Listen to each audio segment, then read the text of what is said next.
Hello everyone, what's up? Pro17 here with another video review. Today I'm taking a look at Transformers Legacy United Voyager class Animated Universe Optimus Prime. But before we take a look at the figure, let's take a look at the box. So here we have Optimus Prime in his animated truck mode right there on the front. He is from Legacy United, as you can see right there. He's a Voyager class in several different languages. He's manufactured by Hasbro. There's his name on the side. He's from the Animated Universe. It's for ages 8 and up. Of course, that's just a suggestion. They have to put that on there. Here's a bunch of dangly wires and stuff because I didn't bother to remove that from the box. He is co-manufactured by Takara Tomy. He's from Transformers Generations. It says Transformers along the side. Here on the side, we have a pretty good look at Optimus and the artwork based on the animated character model. See, there he is right there, looking very, very nice. And then over on this side, we have some nice artwork showing various characters over the 40 years of Transformers, if you can believe that. And then on the back, we have all the things Optimus does. He transforms in 25 steps, blah, blah, blah.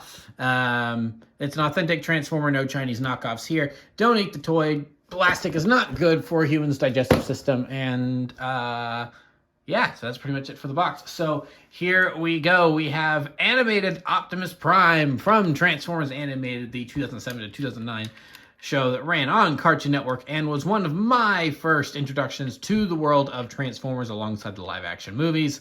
And so, yeah, really, really, really cool to see a new version of Animated Optimus, you know, in the flesh. So, yeah, very... very cool. So, yeah, so this is his fire truck mode.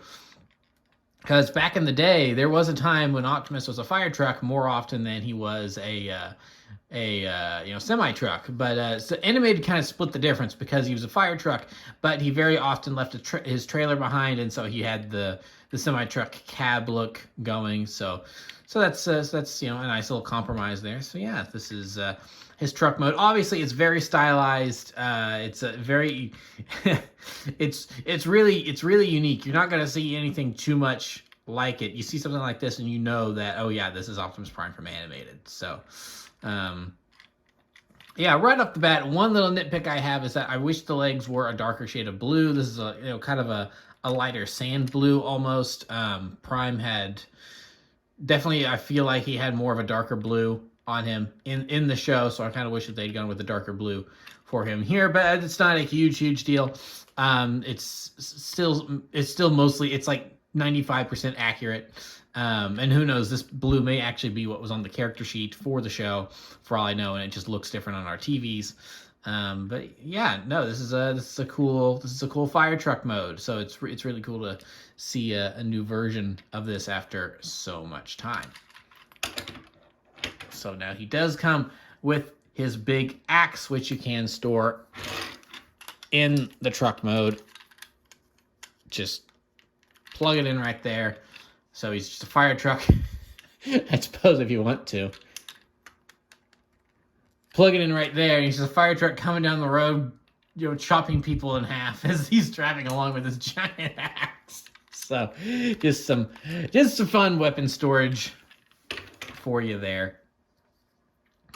So, yeah, that's pretty much it for his truck mode. So we'll go ahead and get into some comparisons here. Here we have Prowl, Legacy Prowl, if he wants to stay up there. And we have Legacy Bumblebee. So there he is with two of his Autobot team members. So, very cool. I'm going to tilt that down just a little bit. So, yeah, cool to see them together. Obviously, he is the boss bot. He is the big bot. He's larger than the other two, although Prowl is a pretty chunky size. But him and Bumblebee probably pretty close to how they would square up against one another. So yeah, very cool to see them together. Where's Ratchet and Bulkhead? I'm ready for them to complete the set. So we'll go ahead and move them off to the side. And then here we also have Optimus Prime from Animated from the Battle Begins 2-pack that came with Megatron and the first episode of the show. Now, why it was just the first episode of the show, I don't know. I think it would have made much more sense for them to include the entire, you know, 3-episode pilot arc and not just the first episode, but oh well, I wasn't in charge you know, those decisions at the time. I'm still not in charge of any decisions at Hasbro. But yeah, so this is a deluxe figure, and he came paired with Cybertron and Megatron, and so yeah, there they are together. So now for some reason they did paint them with like battle damage on them, which I never really understood. I guess because they were fighting or whatever to make a unique deco, but I don't know. I don't really remember seeing this deluxe anywhere other than that one set. So it's like, why couldn't you have them be pristine? But oh well. So, but yeah, I know it is cool to see the newer version compared to one of the original toys from back in the day, from 2008. I guess is probably when that toy came out, probably early 2008.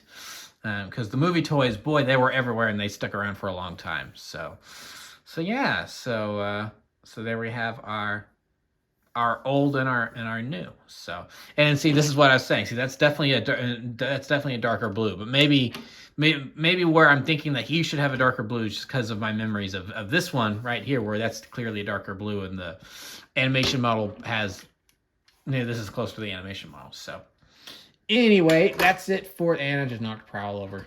Stand up. Thank you. So yeah, that's pretty much it for the size comparisons and everything. So now we'll go ahead and get into the figure's transformation. So to start off here, we will start with the legs. So we'll just go ahead and pull those apart. So you've got these little tabs right here. They will just plug into there, as you can see. So let's go ahead and pull those off. And then the feet, I kind of wish were attached a little more elegantly. They do just kind of sit up here, but I mean, it's not the worst thing in the world. So they just sit up there, and then, you know, there's these little tabs that plug in right there, and then you've got some tabs in here for the legs right here in the waist. So we'll just go ahead and detach. It's a very snug connection. Detach, come on. Woo, it's a very, maybe turn it around here and try to get it from this side. There we go. See, there you go. Yeah, so you got to get it from the back, and I guess you don't have enough grip from there. So now we can well, first we'll want to come around here to the back, and there's a connection right there. Just simply separate that, and then now we can get this going. So this all just, nope, this all just folds up like so. Yes, like that. And then this all just comes back on a hinge and folds up like so. And then same thing over here, where this all just folds up like that. And then there we are. And then we have the legs all done. So if you want to have a walking fire truck, then that is something you can do right there. So now we'll start getting this disassembled. So first we want to come up here to the roof, and then that detaches pretty easily. Just comes off and folds down like so, and then now we can get the chest plate removed. Now, something I do think is cool that I want to show off real quick is that there is a little molding in here for like, so, you know, there's the steering wheel and like a little side panel, and there's chairs molded into his arms, which is kind of cool. Details they didn't need to put in there, but hey, it's kind of cool that they did. So we'll go ahead and get things detached here. So there is a little peg there that does just kind of, or the little snap there, just kind of snaps into place like so. Let's go ahead and start getting things unplugged there, and then bring down that entire assembly right there. So then we'll want to do the same thing over here, and then it helps if these parts kind of, oh, and that's what I was worried about. So that does tend to happen if you force it too much. They do kind of like to get a little stuck, but they just pop. It's just little friction joints. They do just pop right back in there.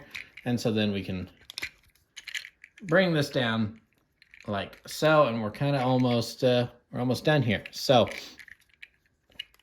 there are these tabs right here, and they just kind of, if you can see that they're supposed to go right in there. So that one in there, that one in there. So we've got those in place.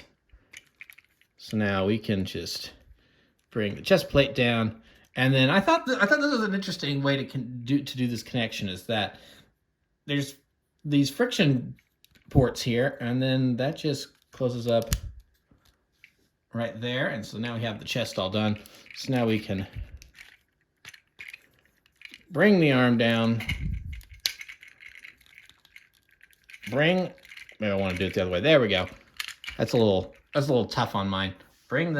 I seem to have moved my camera over a little bit. I apologize. It's like, pay no attention to the Lego off to the side. Then we can just flip if it wants to flip. Come on, flip. There we go. Flip that panel down. Move the hand out. Same thing over here. Move the hand out. Clips back out there. And then last, and we have this panel here, and then you can see those kind of connection ports in there. That's just going to clip into these like so. Just kind of there we go. Heard that little snap. Nice and snug. And we'll get him kind of situated and standing. There we go. That feels a little looser now.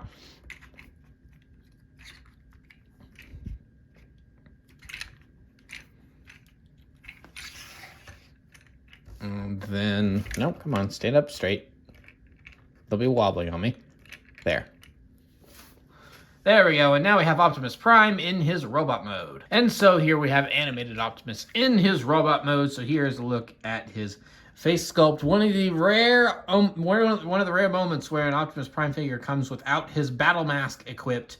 So here's Optimus without it, which I think works, because I think this Optimus is kind of known more for not using the battle mask. Obviously, he still has it and he still uses it, but you see him without it more often than you do. So I think it is really cool that they decided to mold his head without the battle mask. So yeah, it looks very nice. If I have one complaint, it's that they don't include the yellow stripes. So I'm pretty sure that's something that Repro Labels fixes. So if you are really kind of bummed out about that, then easy fix, or a little dash of yellow paint, either one. So, but yeah, no, otherwise overall he looks pretty good. But it's like, there's yellow paint here and here. Just put a little dash right there. Come on. Anyway, but yeah, overall he looks pretty good. A lot of nice, molded in details. I don't really know why they put grills here on his legs, considering I'm pretty sure he didn't have any in the show. Now I know he didn't have like these little marks on him in the show. That's more of a G1 Optimus thing that they've kind of thrown in there as a little kind of, I guess, thing tying all the different Optimus releases together or something like that. I don't know exactly why. But yeah, he's got his Autobot symbol there. It would have been really funny if they'd used the show model Autobot symbol, the really poorly drawn one. But I get why they use the official one. So yeah, overall, really cool figure. So now he does come with his axe, as I showed off earlier. So we'll go ahead and put it in his hand, so you can use this to save citizens of Detroit or defend himself against Megatron and the Decepticons, either one. So very nice to have that. And then, of course, it does extend, so you can extend it, and then that allows him to hold it if you can manage to get the posing right, which I've just... There we go. We'll use an illusion. There we go. Yeah. See, now, yeah, he's holding it. He's holding it with both hands. It's like you gotta get the posing right, and I just can't seem to get the posing right to get him to hold it with both. So, but yeah, no, it is really nice that they gave him the extending axe play feature, since that was such a staple of this weapon in the show, is the fact that it could extend out to, I don't even want to know how far. It just seems like that thing can keep going forever. So yeah, no, really cool to see him with with all of his with his stuff. Now, I will say one issue I kind of do have with him is that he's a little wobbly on his feet. I mean, they're just kind of he's flat-footed. They're very flat feet, so he does kind of not want to stay in a great standing position. He does kind of want to, he just, as you can tell, I mean, he just wobbles. He's very wobbly. So you do have to kind of be careful with him in that regard. I guess if you kind of more do this, it's a little better. See, I mean, you just gotta find this is one of those figures, you gotta find the best way to get him firm on his feet. And I guess this makes sense considering that, they did a lot of poses like that in this show. So yeah, so that's pretty much Optimus. So we'll go ahead and bring in some comparisons here. So here we have Legacy Prowl and Legacy Bumblebee. So there we have his animated buddies, the counterparts. So very cool to see them all together in this, new legacy style. Again, I still wish Prowl had a little bit more of a, because these two are pretty much perfect. I don't know, my little quibbles aside, I don't know what much I'd change about them in terms of the overall design. But Prowl, it's like, yeah, you could have made his face like a little longer, but whatever. It's not a huge deal. They still look like they fit together. And then speaking of fitting together, here is original animated Prowl. And then here is the original deluxe Optimus. Yeah, it's kind of funny to think about back in the day. And so he's almost as tall as the Voyager here. It's like, how far we've come. And well, and then of course Prowl. So yeah, we'll move the newer toys off to the side and have Optimus just with the older ones here. So there's Prowl. There is the other version of Optimus. So yeah. So yeah, really cool to see them all together. So move them off to the side. And yeah, that's pretty much it for Optimus. So yeah, very cool to have a animated Optimus Prime figure in the year 2024. This was not when they announced this. I was very surprised, honestly. Prowl getting a release, I kind of thought, oh, that's a cool one-off to pay tribute to animated. But I'm really glad that in 2024, for the 40th anniversary of Transformers, they're definitely getting a very wide selection of characters from all over the place. We've got stuff from Cybertron, as in the TV show Cybertron. Of course, we've got animated representation here. We've even got stuff that technically isn't quote unquote real because they're releasing like that Thundertron guy that saw a toy in the Transformers Prime toy line, because that was like supposed to be the original version of season 3 before it got changed to Beast Hunters. So that's a character that doesn't even technically exist, but he's getting a toy. And then we've got Optimus and Bumblebee here from animated for this year. So I'm really grateful that we're getting some animated representation here, because it just had such an unfortunate end where it got canceled prematurely. They had more ideas, but there was just politics at Hasbro at the time. They were getting their own TV channel. They wanted like something that they wholly controlled on their own, and Cartoon Network didn't have any say in, which I understand. But so for a long time, Transformers Animated has almost kind of seemed like the redheaded stepchild of Transformers, where it just doesn't get mentioned that often. So yeah, to see it getting some attention now is really cool, and I think this is a good toy. Yeah, I mean it's a nice update. But while still looking like the original version of that, that version of the character and everything. So this is definitely what I was hoping for whenever they announced Legacy, and because right off the bat they were like, all right, here's here's Bulkhead and RC from Transformers Prime and Knockout. And I was like, oh, cool, be cool to see new versions of these figures, but they were very heavily G1ized versions where it's like RC and Knockout were okay. It's like, okay, but Bulkhead is like, this is nothing like Prime Bulkhead. I don't even know. The head sculpt was pretty good. The rest of it was nothing like Prime Bulkhead. So I was a little miffed by what they were doing in the early days of Legacy. But the last 2 years, what is it? Even the Evolution and then United, these two sublines, they've been doing a really good job. I've been way more impressed with the stuff they've been coming out with, and Prime's a good example of that. So yeah, bring on Ratchet and Bulkhead from Prime. I would definitely love to complete the set here, even if they don't do any. Doing some of the Decepticons like Starscream or Lugnut or Blitzwing would be really, really cool. But I can, if that never happens, I'm fine with it. But at this point, come on, let's complete the set. Let's get Ratchet and Bulkhead in here. So yeah, this is a very cool to see, and I totally recommend this figure. So that'll pretty much be it for this review. Remember to like, comment, subscribe, all that great stuff. Remember to follow me on Twitter, Instagram. Those links are in the description below, and I'll see you guys next time. Thank you for watching, and goodbye.